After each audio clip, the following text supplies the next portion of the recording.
الحمد للہ وکفا وسلام علی عبادہ الذین اصطفی اما بعد۔ سورہ یاسین شریف کی تفسیر کل مکمل ہو گئی تھی، آج ہم اس کا تکرار کریں گے تاکہ ہمیں سبق اچھی طرح یاد ہو جائے۔ سورہ یاسین کے 21 فوائد 21 نکات ہیں۔ پہلا نقطہ اس کے فضائل ہیں۔ سورہ یاسین شریف کا نام تورات میں مؤمہ تھا، وہ سورت جو انسان کے دنیا اور آخرت کے سب مسئلوں کو حل کرنے والی۔ حدیث پاک میں ہے من قرأها نہارا کفا ہمہ، جو سورہ یاسین کو دن کے شروع میں پڑھتا ہے اللہ اس کے پورے دن کی پریشانیوں میں اس کی مدد فرماتے ہیں، اس کے اٹکے کاموں کو آسان کر دیتے ہیں۔ ومن قرأها لیلا غفر ذنبہ، اور جو اس کو رات کے وقت پڑھتا ہے اللہ اس بندے کے گناہوں کو معاف فرما دیتے ہیں۔ حکیم ترمذی رحمۃ اللہ علیہ فرمایا کرتے تھے اگر کسی بندے کو اپنے دل میں کساوت محسوس ہو، سختی محسوس ہو، تو وہ سورہ یاسین شریف کو پڑھے یا اس کو برتن پر زعفران سے لکھ کر اس کو پیے، اللہ تعالیٰ دل کی سختی کو دور کر دیتے ہیں۔ اگر کوئی بندہ اس سورت کو قبرستان میں پڑھے تو اللہ تعالیٰ وہاں کے جو موتا ہیں ان کے اوپر قبر کا عذاب معاف فرما دیتے ہیں۔ ابو ہریرہ عنہ فرماتے ہیں کہ اللہ تعالیٰ نے سورہ یاسین کو انسان کے پیدا ہونے سے 1000 سال پہلے پڑھا۔ جب فرشتوں نے سنا تو انہوں نے کہا خوش نصیب ہیں وہ لوگ جن پر یہ سورت اتاری جائے گی، خوش نصیب ہوں گے وہ لوگ جن کے سینوں میں یہ سورت محفوظ ہوگی، اور خوش نصیب ہیں وہ لوگ جن کی زبانیں اس سورت کی تلاوت کریں گی۔ چنانچہ جنت میں جنتی عام قرآن مجید نہیں پڑھ سکے گا، صرف 2 سورتیں ہیں، سورہ طٰہٰ اور سورہ یاسین، اس کی تلاوت جنت میں بھی کر سکے گا، اور اللہ تعالیٰ کی جب ملاقات ہوگی تو اللہ تعالیٰ بھی سورہ یاسین کی تلاوت فرمائیں گے۔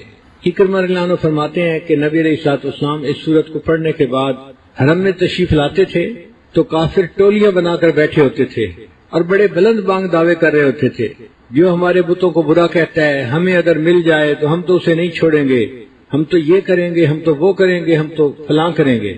اور نبی علیہ الصلوۃ والسلام ان سب کے قریب سے ہو کے آ بھی جاتے تھے اور ان لوگوں کو پتہ بھی نہیں چلتا تھا، اللہ ان کو اندھا اور بہرا بنا دیتے تھے، نہ وہ بات سن سکتے تھے نہ وہ دیکھ سکتے تھے۔ حضرت علی عنہ فرمایا کرتے تھے کہ سورہ یاسین کے 10 فوائد ہیں، اگر کوئی بھوکا اس کو پڑھے اللہ اس کی بھوک دور کر دیتے ہیں، اگر پیاسا پڑھے اللہ اس کی پیاس کو دور کر دیتے ہیں، اگر کوئی بے لباس آدمی پڑھے اللہ اس کو لباس عطا فرما دیتے ہیں، اگر کوئی کنوارا اس سورت کو باقاعدگی سے پڑھے اللہ اس کے لیے شادی کا انتظام فرما دیتے ہیں، اگر کوئی خوف زدہ بندہ اس سورت کی تلاوت کرے تو اللہ تعالیٰ خوف کی حالت میں اس کو امن عطا فرما دیتے ہیں، اگر کوئی قیدی اس سورت کو پڑھے اللہ اس کو قید سے رہائی عطا فرما دیتے ہیں، اگر کوئی مسافر پڑھے اللہ سفر میں اس کے ساتھ مدد فرما دیتے ہیں، اگر کوئی چیز گم ہو جائے اور اس حال میں بندہ پڑھے اللہ یا تو وہی چیز واپس لوٹا دیتے ہیں یا اس کا کوئی بدل عطا فرما دیتے ہیں، اگر مریض کے پاس پڑھی جائے اللہ اس کو شفا عطا فرما دیتے ہیں، اور اگر قریب المرگ بندہ ہو اس کے پاس پڑھی جائے تو اللہ تعالیٰ روح نکلنے میں آسانی فرما دیتے ہیں۔ یہ 10 فوائد اس سورت کے پڑھنے پر ملتے ہیں۔ اس سے اندازہ لگائیے کہ اللہ رب العزت کے ہاں اس سورت کا کیا مرتبہ ہے۔ اگر کوئی بندہ خواب دیکھے کہ میں سورہ یاسین شریف پڑھ رہا ہوں تو یہ اس بات کی علامت ہے کہ وہ اخلاص والا آدمی ہے، اور اللہ تعالیٰ اس سے دنیا میں کوئی ایسا کام کروائیں گے جس سے اس کو عزت ملے گی لوگوں کے اندر، اور قیامت کے دن اللہ تعالیٰ اس کو نبی علیہ الصلوۃ والسلام کا ساتھ عطا فرمائیں گے۔ تو یہ پہلا پوائنٹ جو تھا یہ فضائل سورہ یاسین کا تھا۔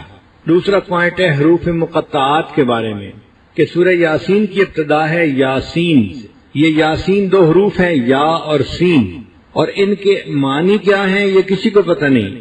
اللہ تعالیٰ نے اپنے محبوب صلی اللہ علیہ وسلم کو اس کا علم عطا کیا، ہم عام لوگوں کو اس کا کوئی پتہ نہیں۔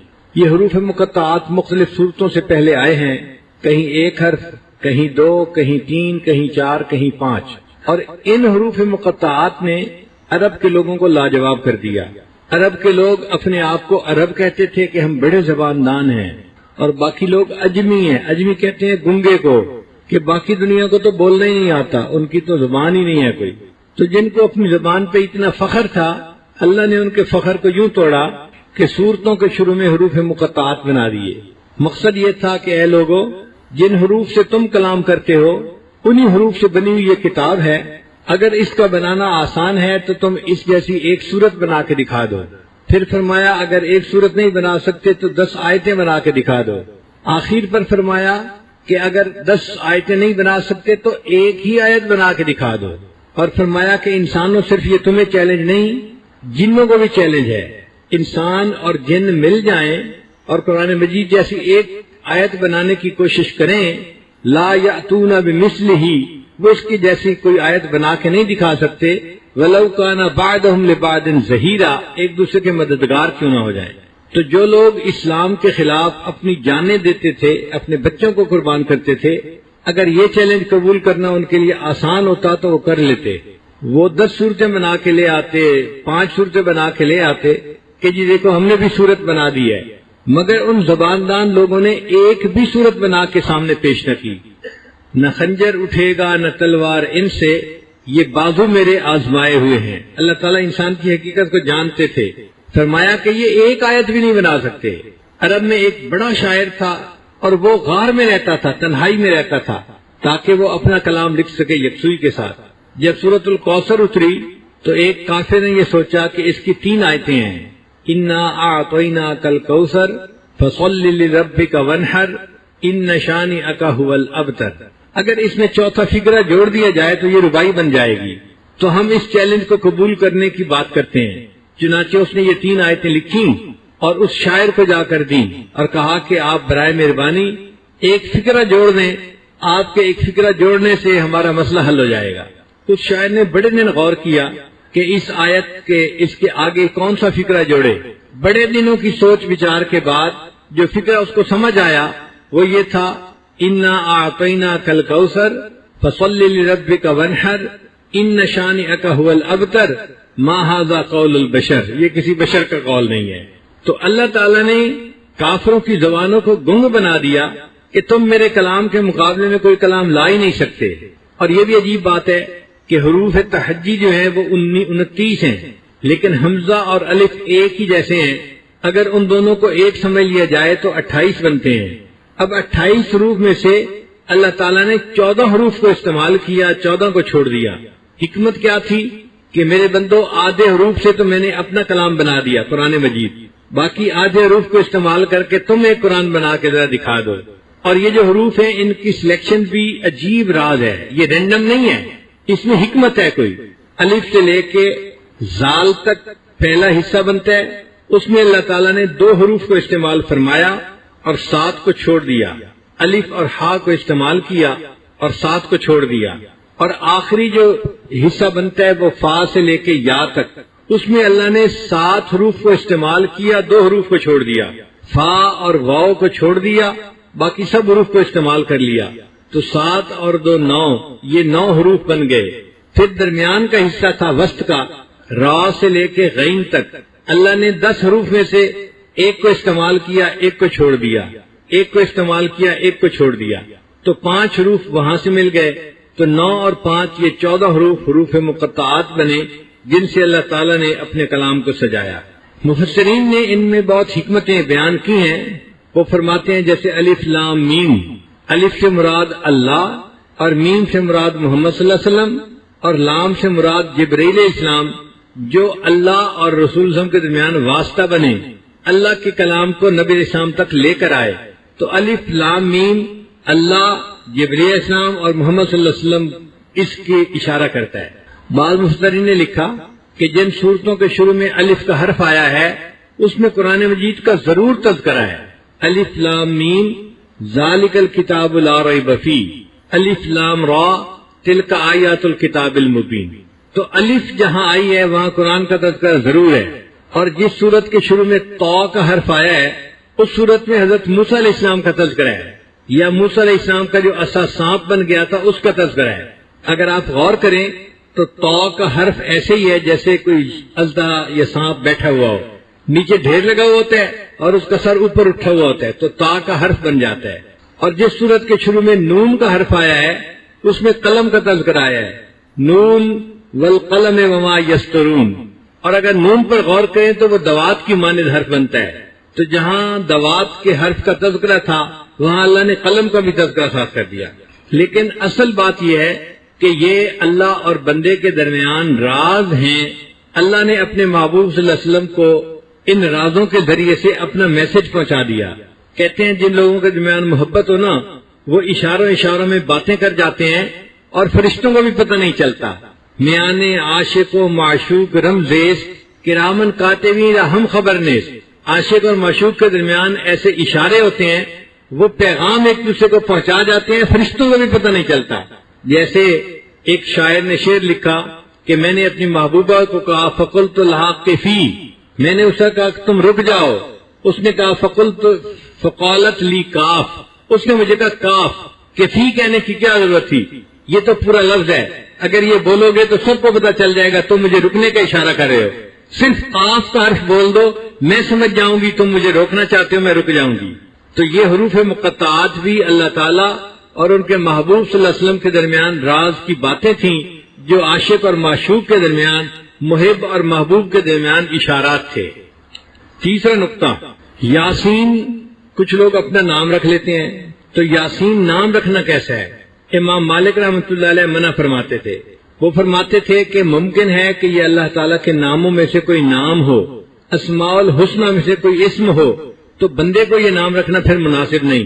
ہاں اگر کوئی رکھنا ہی چاہتا ہے تو جس طرح یاسین قرآن کے شروع میں لکھا ہوا ہے، یا کے اوپر کھڑی الف ہے اور آگے سین ہے، تو اس طرح نام نہ لکھے، بلکہ یا کے آگے الف کا حرف لگائے یاسین.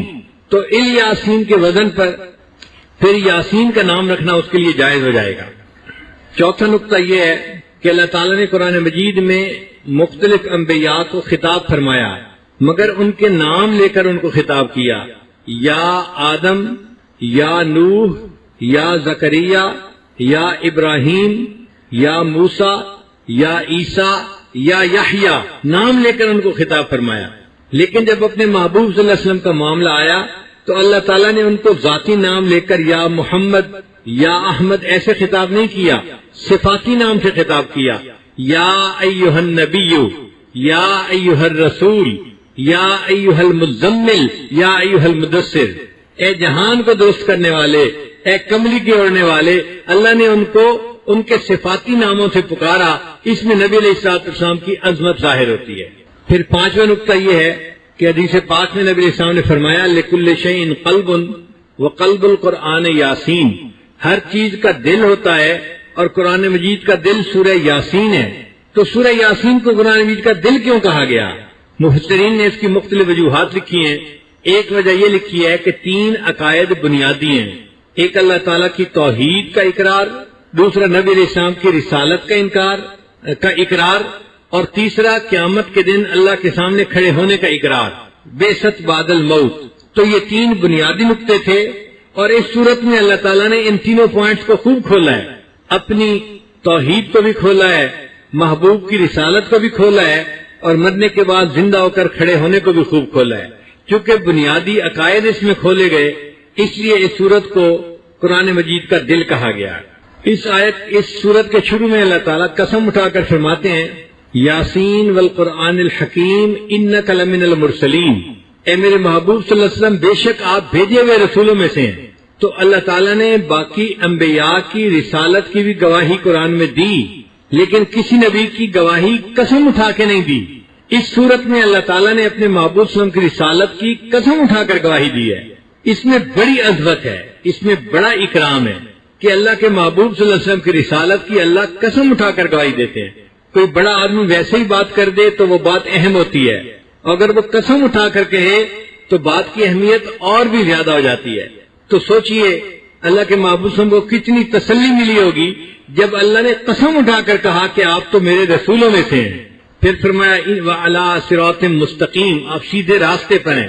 تو سیدھے راستے کی رہنمائی کی بھی تصدیق کر دی. ہم سورہ فاتحہ میں روز پڑھتے ہیں اہدنا الصراط المستقیم، اللہ میں سیدھے راستے کی رہنمائی فرما دے. اب اگر کوئی پوچھے کہ سیدھا راستہ کون سا ہے، بھئی سیدھا راستہ ہے انعام یافتہ لوگوں کی پیروی کرنے کا. اور سورہ یاسین میں اللہ فرماتے ہیں اے میرے حبیب صلی اللہ علیہ وسلم، جو آپ کی شریعت کی پیروی کرے گا، آپ کی سنت کی اقتداء کرے گا، آپ کے نقش قدم کے اوپر ہوگا، علی صراط مستقیم، وہ سیدھے راستے کے اوپر زندگی گزارنے والا ہوگا.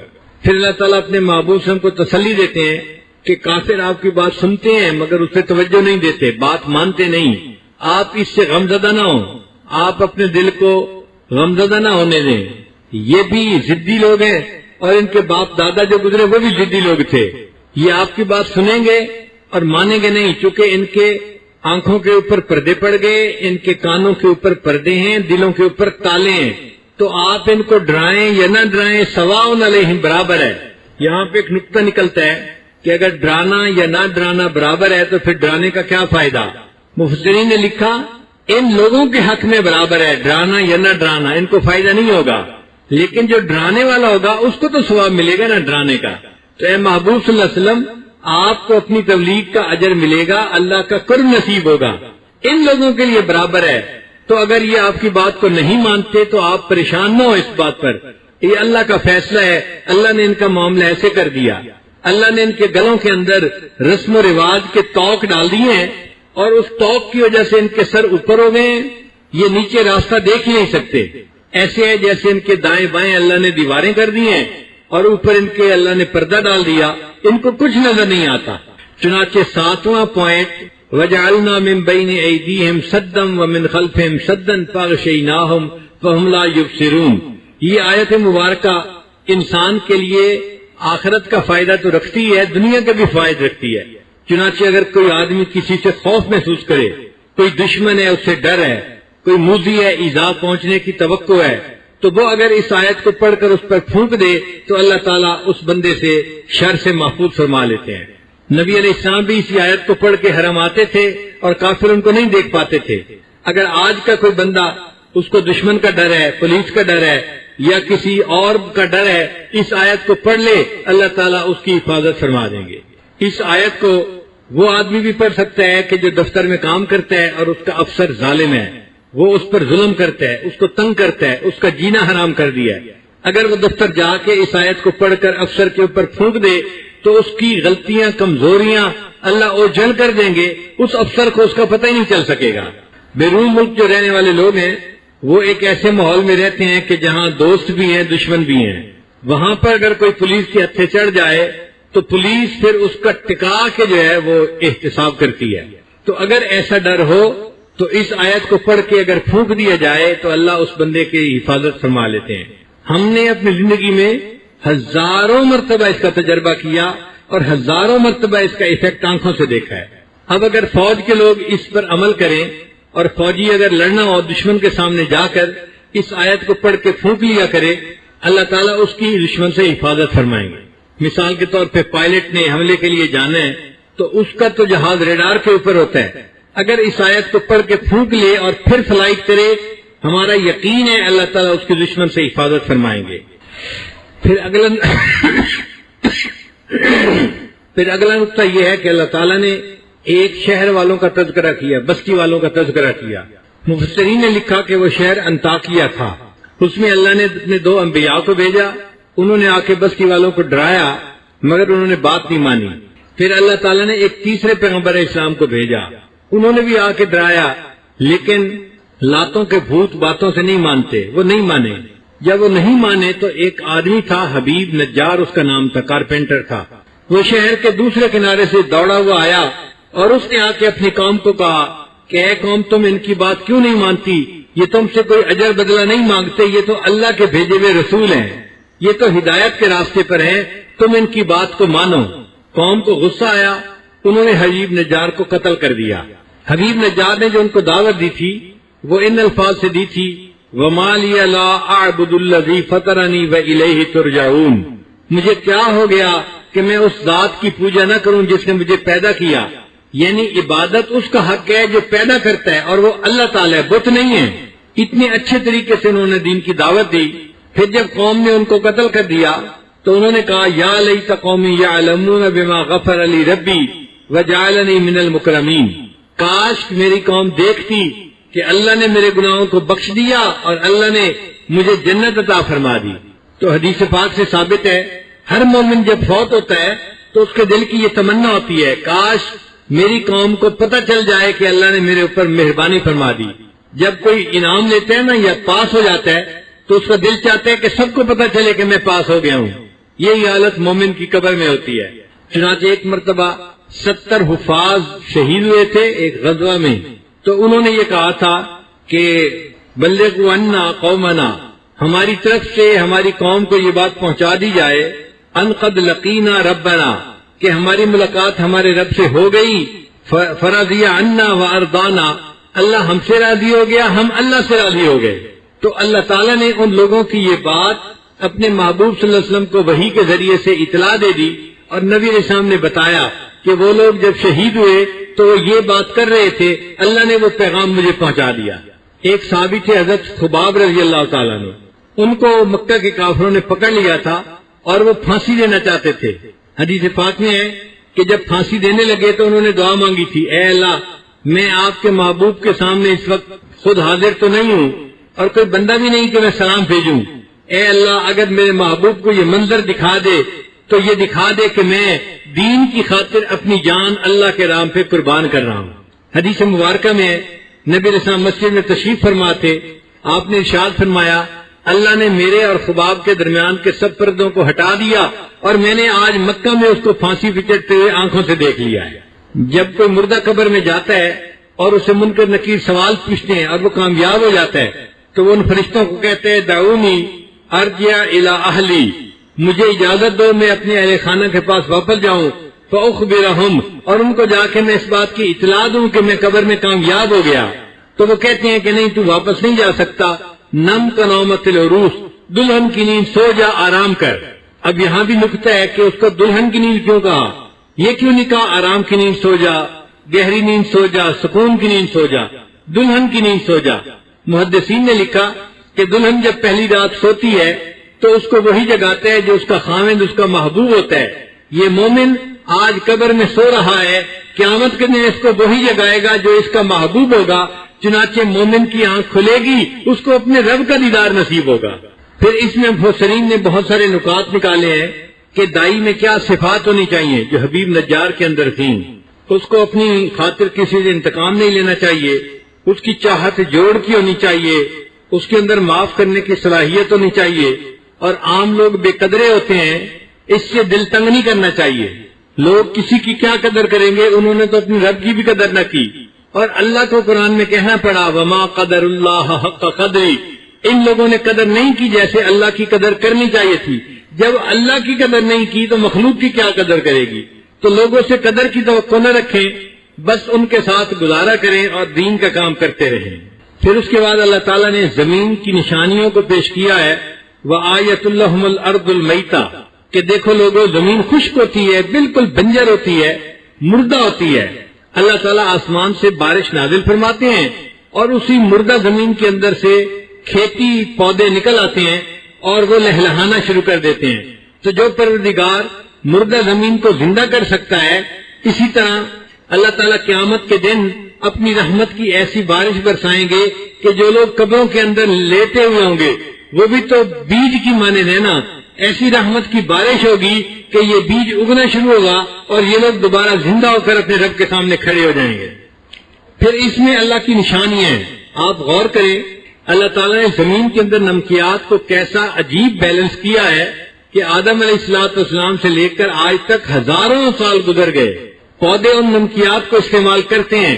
نمکیات میں سے کسی چیز کی شارٹیج ابھی تک نہیں ہوئی، ایک فصل کٹتی ہے پھر دوسری لگتی ہے پھر تیسری لگتی ہے، ساری فصلیں زمین سے اپنی خوراک لے رہی ہیں اور زمین کے اندر خوراک ابھی بھی موجود ہے ہزاروں سال کے بعد بھی۔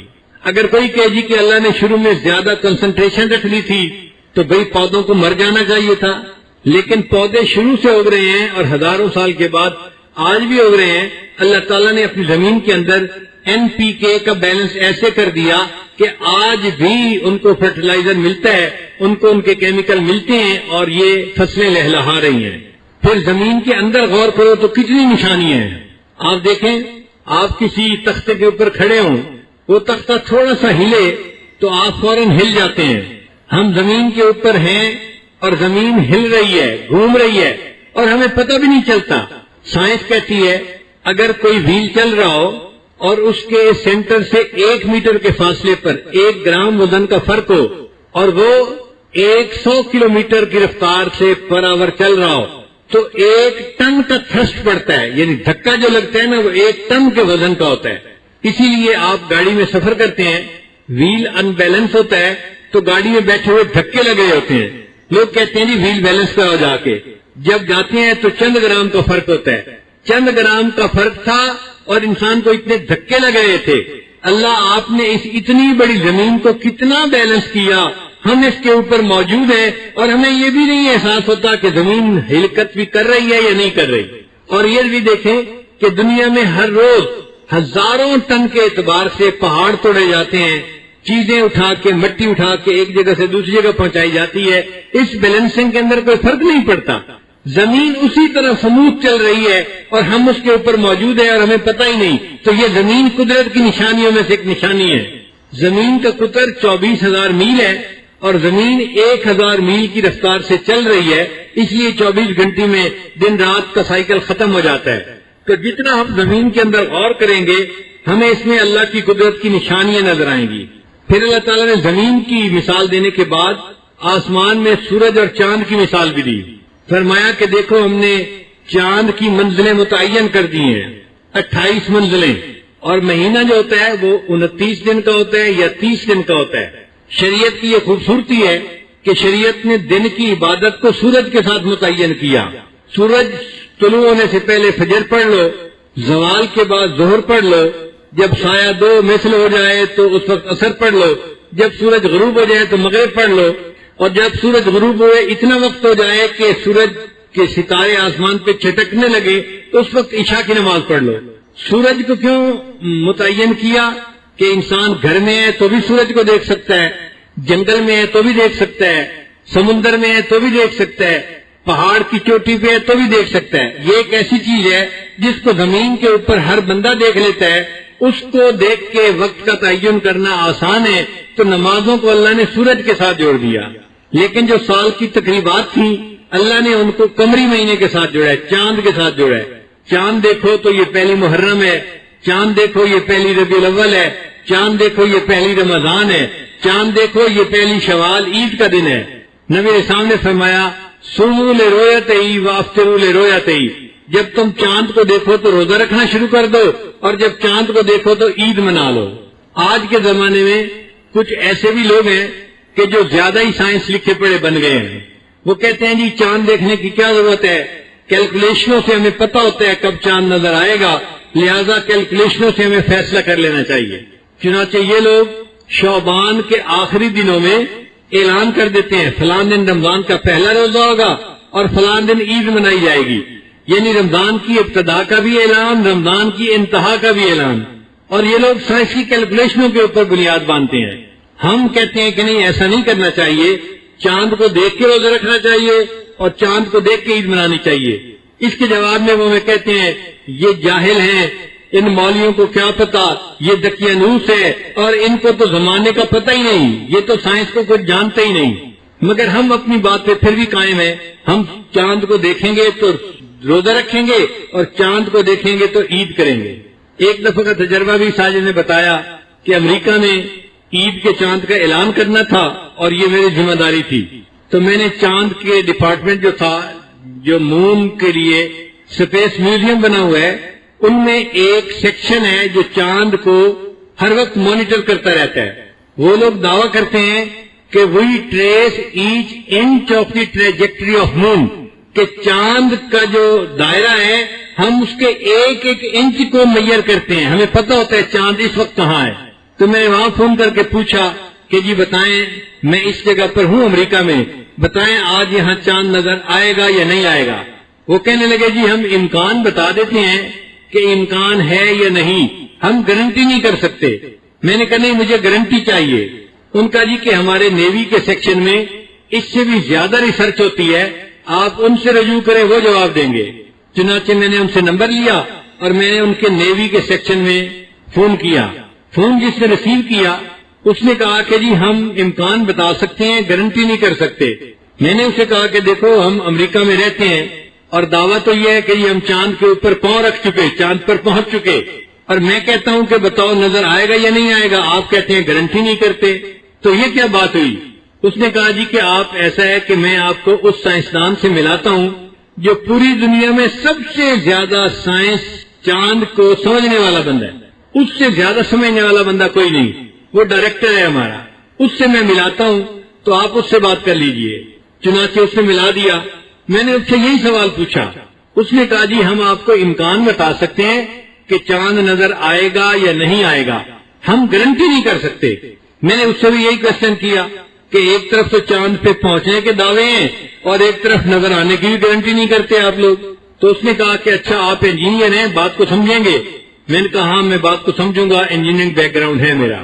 اس نے مجھے کہا کہ دیکھو ہم جو چاند کو میئر کرتے ہیں نا کہ یہ کہاں پہ ہے, یہ دوربین سے دیکھ کے میئر نہیں کرتے, آنکھ سے دیکھ کے اندازہ نہیں لگاتے.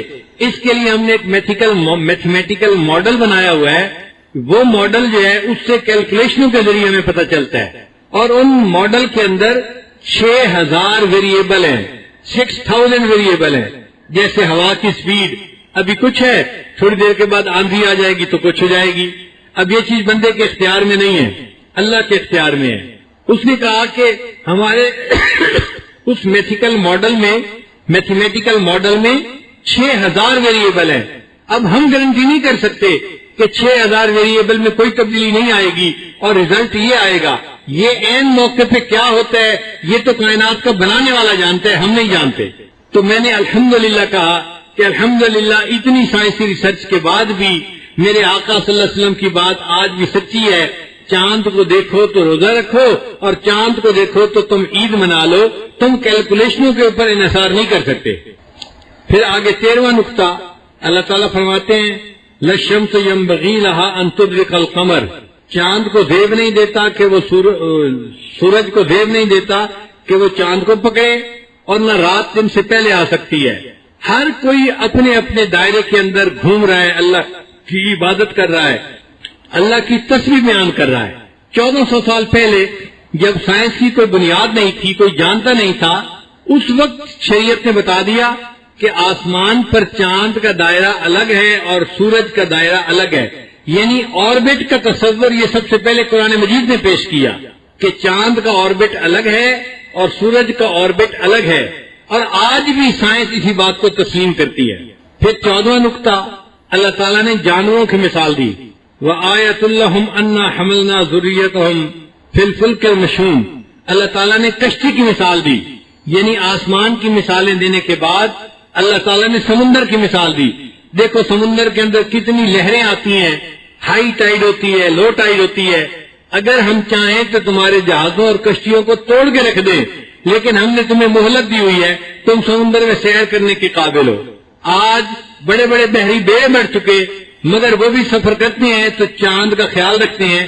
جب 14ویں کا چاند ہوتا ہے تو 16 فٹ سے 20 فٹ تک لہریں اچھلتی ہیں اور بڑے بڑے جہاز ڈوب جاتے ہیں. اللہ نے کہا کہ تم غور کرو, ہم کیسی قدرت کے بنانے والے ہیں, ہم نے سمندروں کو بنایا اور اس میں بھی تمہارے لیے نشانیاں رکھ دی. تو پہلے آسمان کی نشانیوں کو پیش کیا, پھر سمندر کی نشانیوں کو پیش کیا. پھر اللہ تعالیٰ فرماتے ہیں کہ دیکھو ہم تمہیں قیامت کے دن کھڑا کریں گے اور اس دن ہم نیکوں کو بروں سے الگ کر دیں گے, اور جو نیک لوگ ہوں گے ان کو اللہ تعالیٰ سلام فرمائیں گے, سلام قول من رب الرحیم. ان کو کہا جائے گا سلامتی ہو تمہارے اوپر رب رحیم کی طرف سے. یعنی اللہ تعالیٰ ان کا اکرام فرمائیں گے. جیسے مہمان آتا ہے تو میزبان اس کو سلام کرتا ہے. مومن اللہ کے حضور حاضر ہوں گے, اللہ تعالیٰ سلام فرمائیں گے, اپنے بندوں کا اکرام فرمائیں گے. پھر کہا جائے گا وَامْتَازُوا الْيَوْمَ أَيُّهَا الْمُجْرِمُونَ, اے مجرموں آج کے دن میرے نیک بندوں سے جدا ہو جاؤ. اللہ تعالیٰ اس دن ہمیں اپنے نیک بندوں کا ساتھ عطا فرمائے اور ہمیں نیک بندوں کے زمرے میں شمار فرمائے. حدیث پاک میں ہے من احب قوما علی اعمالہم, اگر کوئی بندہ کسی قوم سے ان کے عملوں کی وجہ سے محبت کرتا ہے, یہ لوگ ذکر کرنے والے ہیں, یہ علم پڑھنے پڑھانے والے ہیں, یہ دعوت و تبلیغ والے ہیں, یہ نیک لوگ ہیں, یہ اللہ والے لوگ ہیں, ان سے محبت کرے ان کے اعمال کی وجہ سے, تو نبی علیہ السلام نے فرمایا حشر بہم, اللہ تعالیٰ قیامت کے دن اس بندے کا حشر انہی کے ساتھ فرمائیں گے. آج ہم اگر نیکوں سے محبت کریں گے تو قیامت کے دن اللہ ہمیں نیکوں کے زمرے میں کھڑا فرمائیں گے, ورنہ قیامت کے دن ہمیں مجرموں کے زمرے میں جانا پڑے گا. پھر 16واں نقطہ ہے اللہ تعالیٰ شیطان کا تذکرہ کرتے ہیں بدبخت کا, اور انسان کو اچھی طرح تنبیہ کرتے ہیں کہ تم نے شیطان کی بات نہیں مانی, وہ دشمن ہے تمہارا. فرماتے ہیں الم احد الیکم یا بنی آدم اللہ تعبدوا الشیطان, اے اولاد آدم کیا ہم نے تم سے یہ عہد نہیں لیا تھا کہ تم شیطان کی پوجا نہیں کرو گے. وَأَنِعْبُدُونِي، اور تم ایک میری عبادت کرو گے، ھذا صراط مستقیم، یہ ہے سیدھا راستہ۔ وَلَقَدْ أَضَلَّ مِنْكُمْ جِبِلًّا كَثِيرًا، وہ تم میں سے ایک کثیر تعداد لوگوں کی بہکا کر لے گیا۔ أَفَلَمْ تَكُونُوا تَعْقِلُونَ، کیا تمہیں عقل نہیں آئی، کیا تمہیں عقل کی رتی نہیں ہے کہ تم شیطان سے اپنے آپ کو بچاؤ اور اس دشمن کا وار نہ چلنے دو۔ پھر 17 نقطہ یہ ہے کہ اللہ تعالیٰ فرماتے ہیں کہ قیامت کے دن تمہارے بدعمالیوں کے اوپر ہم تم سے نہیں پوچھیں گے، تمہاری زبانوں پہ ہم مہر لگا دیں گے۔ وَتُكَلِّمُنَا أَيْدِيهِمْ وَتَشْهَدُ أَرْجُلُهُم، تمہارے ہاتھ گفتگو کریں گے، تمہارے پاؤں گواہی دیں گے، تمہاری جلد گواہی دے دی تم دنیا میں جو کرتوت کرتے پھرتے تھے۔ تو اعضاؤکم اعداؤکم، جو تمہارے اعضاء ہیں وہ قیامت کے دن تمہارے اعداء بن جائیں گے، تمہارے دشمن بن جائیں گے، اور تم پریشان ہوگے کہ انہی کی لذت کی خاطر تمہیں گناہ کرتا تھا اور آج یہی سلطانی گواہ بن کے میرے خلاف گواہی دے رہے ہیں۔ پھر اس کے بعد اللہ تعالیٰ فرماتے ہیں کہ یہ قرآن مجید کوئی شعر نہیں ہے، یہ جو لوگ کہتے ہیں نا کہ یہ شاعر ہیں یا ساحر ہیں، یہ لوگ غلط کہتے ہیں۔ شعر جو ہے، شاعر لوگ اکثر افراط و تفریط کا معاملہ کرتے ہیں، جب خوش ہوتے ہیں تو آسمان پہ چڑھا دیتے ہیں، جب کسی سے ناراض ہوتے ہیں تو زمین سے بھی نیچے لے جاتے ہیں۔ جیسے ایک شاعر نے شعر لکھا تھا کہ اے میرے محبوب، تیرے رخسار کے اوپر جو تل ہے نا، میں اس تل کے بدلے تمہیں سمرقند اور بخارا کا شہر دینے کے لیے تیار ہوں۔ تو وقت کے بادشاہ نے اس کو بلایا کہ یہ کون شاعر ہے جو اتنے بڑے بڑے شہر اپنے محبوب کو دینے کے لیے تیار ہے؟ اس نے بلایا اور کہا کہ تمہیں پتہ ہے تم نے کتنی بڑی بات کی ہے کہ میں سمرقند اور بخارا دینے کے لیے تیار ہوں۔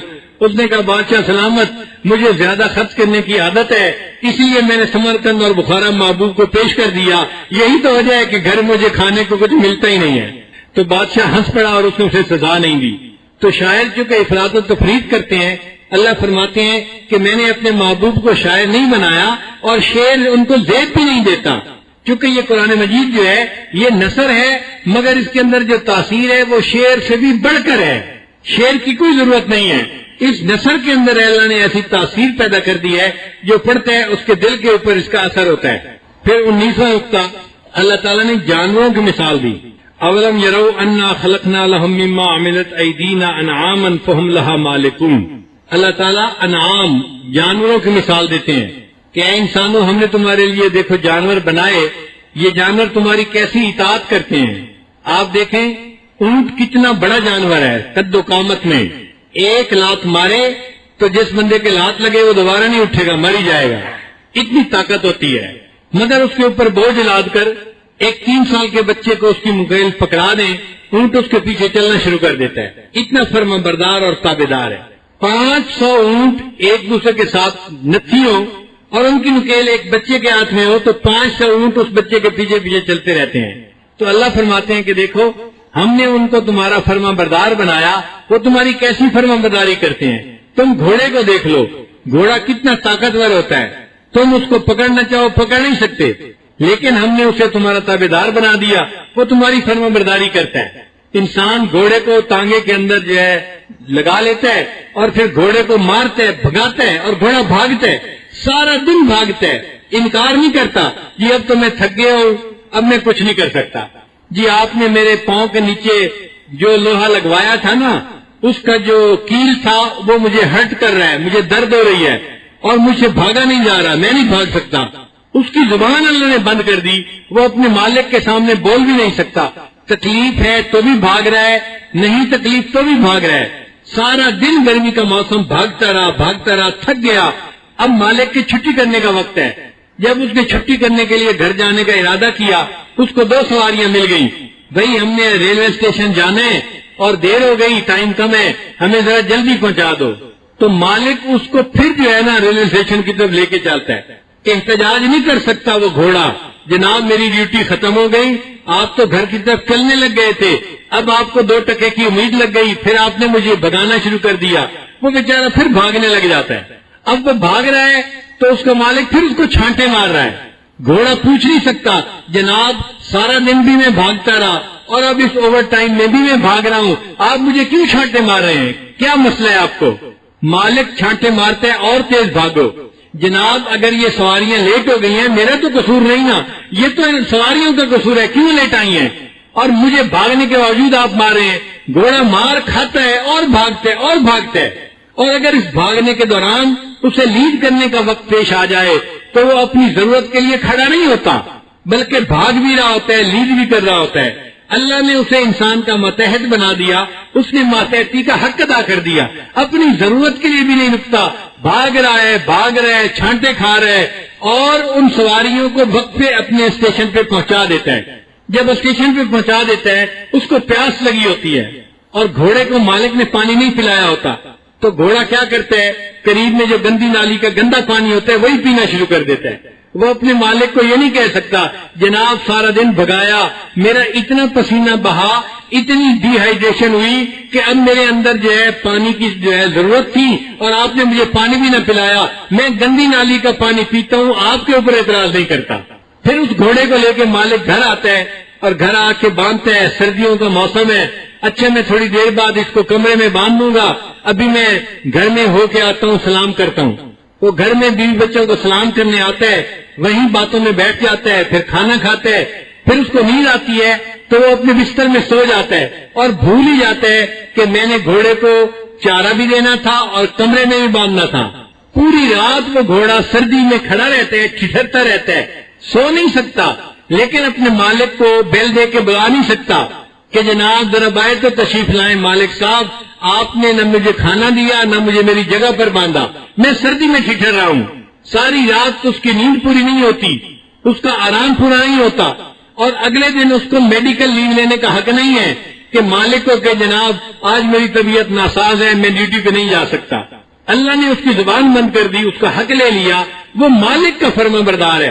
اگلے دن پھر مالک اس کو گھوڑے میں باندھتے ہیں، ٹانگے میں، تو گھوڑا پھر اس کے مالک کی فرما برداری کرتا ہے اور بھاگنا شروع کر دیتا ہے۔ اللہ سکھانا چاہتے ہیں کہ دیکھو ہم نے ان جانوروں کو تمہارا ماتحت بنایا، یہ جانور کس طرح تمہاری بات مانتے ہیں۔ اگر یہ جانور تمہارے ماتحت بن کر زندگی گزار سکتے ہیں، انسانوں تم بھی اپنے رب کے ماتحت ہو، کیا اپنے رب کی بات مان کے تم زندگی نہیں گزار سکتے؟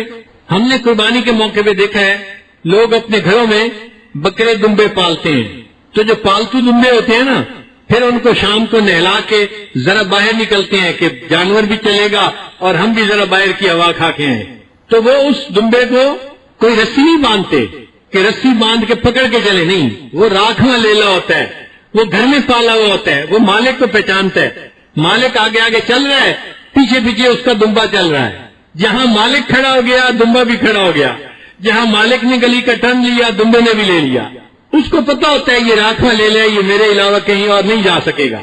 ہم بھی اللہ تعالیٰ کے راکھویں لیلے کی مانند ہیں، ہمیں بھی چاہیے کہ شریعت جہاں چاہتی ہے ہم وہاں چلیں، اور جہاں شریعت روکتی ہے رک جائیں، اور جہاں شریعت موڑ لیتی ہے ہم بھی ادھر کو راستہ موڑ لیں۔ تو اللہ تعالیٰ نے اس آیت مبارکہ میں جانوروں کی مثال دے کر انسانوں کو سمجھایا ہے کہ بکری کو اشارہ کرو وہ کھانا چھوڑ دیتی ہے، تمہیں ہم شریعت اشارہ کرتی ہے تم گناہ کیوں نہیں چھوڑتے؟ تم جانوروں سے بھی تو گئے گزرے نہ بنو، جانوروں کی طرح تم اپنے مالک کا احترام کرو اور اس کی فرمانبرداری کرو۔ پھر 20واں نقطہ اللہ تعالیٰ نے انسان کی پیدائش کا تذکرہ کیا۔ اولم یر الانسان انا خلقناہ من نطفۃ، اے انسان دیکھ تجھے ہم نے کس چیز سے پیدا کیا، نطفے سے پیدا کیا۔ انسان کو اس کی اوقات دکھا رہے ہیں، انسان کے اندر سے تکبر کو نکال رہے ہیں، اس کے اندر اللہ تعالیٰ عاجزی پیدا کر رہے ہیں۔ فرماتے ہیں کہ تو اپنی بنیاد کو دیکھ کے تجھے کس سے پیدا کیا۔ آپ دیکھیں کہ جس پانی سے انسان پیدا ہوتا ہے وہ پانی نہیں ہوتا، وہ چھوٹے چھوٹے کیڑے ہوتے ہیں، ان کو سپرم کہتے ہیں، ان میں سے ایک سپرم بچے کی پیدائش کا ذریعہ بن جاتا ہے، ایک سپرم۔ اور پتہ ہے کہ کتنے سپرم ہوتے ہیں؟ 30 سے 40 ملین سپرم ہوتے ہیں، 50 ملین تک جاتے ہیں۔ 50 ملین کا مطلب 5 کروڑ کیڑے۔ اب 5 کروڑ کیڑے تھے اور اس میں سے ایک کیڑے سے بچے نے بننا تھا۔ انسان اپنی اوقات کو دیکھے نا، اللہ تعالیٰ نے اس کی کنسنٹریشن اتنی زیادہ کیوں رکھ دی تمہیں تمہاری اوقات کا پتہ چلے۔ دیکھو ایک سپرم اگر بانڈ بنا لیتا ہے تو ایک بچہ، اور اللہ کی شان دیکھیں کہ بانڈ بننے سے پہلے سپرم بھاگ رہا ہوتا ہے انڈے کی طرف، جیسے ہی ایک بانڈ بنتا ہے جسم میں ایسی تبدیلی آتی ہے کہ پھر سپرم انڈے کی طرف بھاگنے کی بجائے واپس آ جاتے ہیں۔ اگر دوسرا سپرم بھی جڑ جاتا تو 2 بچے ہوتے، اگر ایک وقت میں 5-10 جڑ جاتے تو 5-10 بچے ہوتے. اللہ تعالیٰ انسان کو اس کی اوقات دکھا رہے ہیں کہ دیکھو ایسے بھی جانور ہیں جن کے 8-10 بچے ایک وقت میں ہوتے ہیں، جیسے خرگوش ہے، 10-12 بچے ایک وقت میں پیدا ہوتے ہیں. اگر انسان کے اندر بھی 10-12 سپرم جوڑ بنا لیتے تو 10-12 بچے ایک وقت میں پیدا ہوتے. سوچے پھر ماں کا کیا حال ہوتا جس ماں کو 10 بچے ایک وقت میں پالنے پڑ جاتے. آج 2 بچے ہو تو مت ماری جاتی ہے، 10 بچے ہوتے تو پتہ نہیں کیا ہو جاتا. اور پھر اللہ کی شان دیکھیں کہ خرگوش جو ہے اس کا پریگننسی کا ٹائم صرف 32 دن ہے. پریگننسی کے 32 دن کے بعد 8-10 بچے پیدا ہو جاتے ہیں. اللہ نے انسان کا وقت 9 مہینے بنا دیا. اگر اس کا بھی 32 دن ہوتا تو پھر کیا ہوتا؟ ہر 32 دن کے بعد ماشاءاللہ 10 بچوں کی ایک کھیپ آ جاتی. پھر اللہ تعالیٰ نے قرآن مجید کی اور آیات میں بھی انسان کی پیدائش کا تذکرہ کیا ہے. جو ڈاکٹر لوگ ہیں ان کو چاہیے کہ ان آیات پہ ذرا غور کریں اور اللہ کی عظمت کو سمجھنے کی کوشش کریں. ایک مضمون ہے، ایک کینیڈا کے ڈاکٹر نے لکھا analysis of the holy verses in the light of modern sciences. اس نے قرآن مجید کی آیات کا ماڈرن سائنسز کی ریسرچ کے مطابق انالیسز کیا. اس میں 10-15 آیات اس نے بتائیں کہ دیکھو 1400 سال پہلے قرآن مجید میں یہ حکم آیا اور آج کی سائنس اس کی تصدیق کرتی ہے. وہ مستقل ایک الگ مضمون ہے. میں نے 2-3 مرتبہ ڈاکٹروں کی مجلس میں تو اس کا بیان کیا ہے، عمومی مجلس میں بیان نہیں کیا. اس کا بیان بڑا عجیب ہے، انسان حیران ہوتا ہے. اللہ فرماتے ہیں 1400 سال پہلے اے انسان ہم نے تجھے 3 اندھیروں میں پیدا کیا، فی ظلمات ثلاث. 3 اندھیرے کیسے؟ ایک ماں کے پیٹ کا اندھیرا، دوسرا اس کے رحم کا اندھیرا، اور تیسرا رحم کے اندر ایک اور جھلی ہوتی ہے جس کے اندر بچہ پیدا ہوتا ہے. تو 3 اندھیروں کے اندر اللہ نے بچے کو پیدا کر دیا. پھر بچہ جب پیدا ہوتا ہے تو پہلے خون ہوتا ہے، پھر گوشت کا لوتھڑا بنتا ہے، پھر اس کو اللہ تعالیٰ ہڈیاں دیتے ہیں، پھر ہڈیوں کے اوپر اللہ تعالیٰ گوشت چڑھا دیتے ہیں. ہڈیاں پہلے بنتی ہیں اور گوشت اس کے اوپر بعد میں چڑھایا جاتا ہے.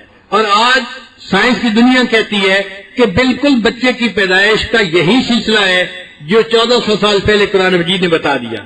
پھر اللہ فرماتے ہیں کہ ہم نے گوشت کو ہڈیوں کے اوپر چڑھا دیا، ثم انشأناه خلقا آخر فتبارک اللہ احسن الخالقین. ہم نے بچے کے سارے اعضاء کو بنایا اور پھر ہم نے اس کے تناسب کو ٹھیک کیا.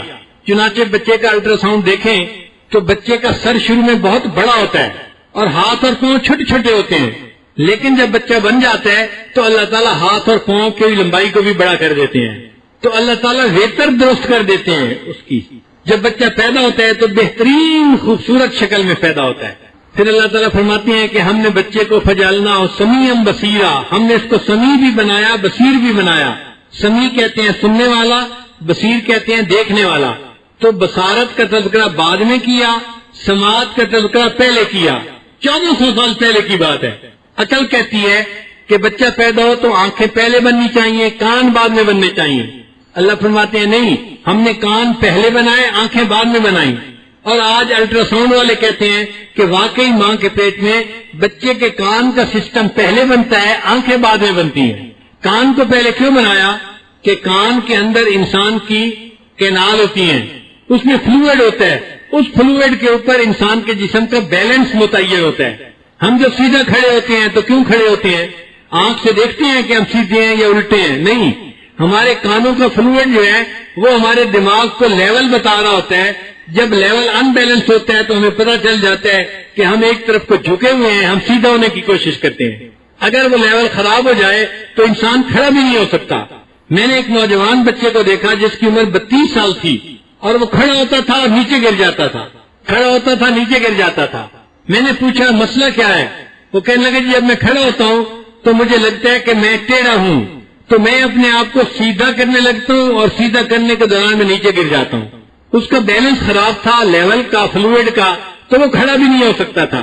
کیونکہ انسان کا توازن اس کے اوپر قائم ہونا تھا، اللہ نے کان کو پہلے بنا دیا اور آنکھوں کو بعد میں بنایا. اور آج سائنس کی دنیا کہتی ہے کہ واقعی آنکھیں بعد میں بنتی ہیں، اللہ تعالیٰ نے کانوں کو پہلے بنا دیا.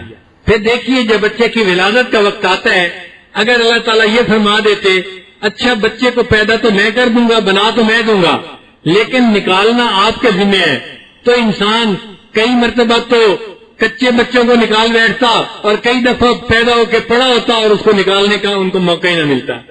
جب پیدائش کا وقت ہوتا ہے جسم خود بخود اس کو باہر کی طرف دھکیلتا ہے.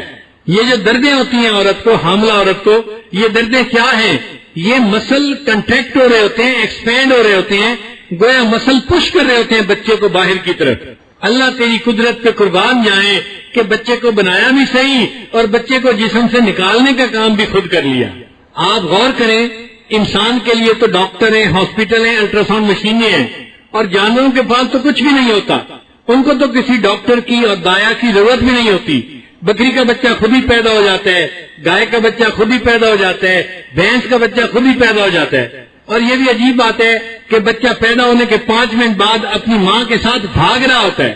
بکری کا بچہ پیدا ہوا پھر کھڑا ہو کے ماں کے ساتھ بھاگتا ہے، اور انسان کے بچے کو 9 مہینے تو کھڑے ہونے میں لگ جاتے ہیں، چلنے میں لگ جاتے ہیں. بھاگنا تو بڑی دور کی بات ہوتی ہے. تو اللہ تعالیٰ انسان کو اس کی اوقات بتا رہے ہیں کہ انسان دیکھو، تمہارا بننا کتنا مشکل تھا، تمہارا پلنا کتنا مشکل تھا، ہم نے تمہارے لیے سب باتیں آسان کر دی. اب تم اللہ کا احسان مانو اور اپنے رب کی عبادت کرو. تم اللہ کے سامنے سرکشی نہ کرو، تم اللہ کے سامنے تکبر نہ کرو، تم اللہ کے سامنے اپنی جو ہے وہ عاجزی کا اظہار کرو اور بندگی کا اظہار کرو. پھر انسان کو اس کی اوقات سکھانے کے بعد اللہ تعالیٰ نے اپنی عظمت کا اعلان فرمایا کہ دیکھو میری کبریائی کو سمجھو، میری عظمت کو سمجھو. میں نے زمین و آسمان کو بنایا، میں نے اپنے نبی علیہ السلام کو بھیجا، میں نے قرآن کو اتارا، میں بڑی قدرت والا پروردگار ہوں. آخر صورت جو تھی اس کو اس آیت پہ کیا، فسبحان الذی بیدہ ملکوت کل شیء والیہ ترجعون. اس آیت کو پڑھو دل میں ٹھنڈ پڑ جاتی ہے. اللہ کتنے پیارے الفاظ کے ساتھ اپنی تعریف فرما رہے ہیں. فسبحان الذی، اور پاک ہے وہ ذات جس کے قدرت میں ہر ایک جو ہے وہ ملکیت ہے. والیہ ترجعون، اور اسی مالک کے پاس تم نے لوٹ کے جانا ہے. چونکہ اس صورت میں 3 پوائنٹ بڑے اہم ہیں، ذرا غور کیجئے گا. ایک، اللہ تعالیٰ نے انسان کو اس کی اوقات بتائی تاکہ اس کے اندر تکبر نہ رہے، عاجزی آ جائے. اولیس الذی خلق اولم یروا اولم یر الانسان انا خلقناہ من نطفۃ. اس آیت میں یہ بات نکلتی ہے. تو یہ آیت بڑی اہم ہے.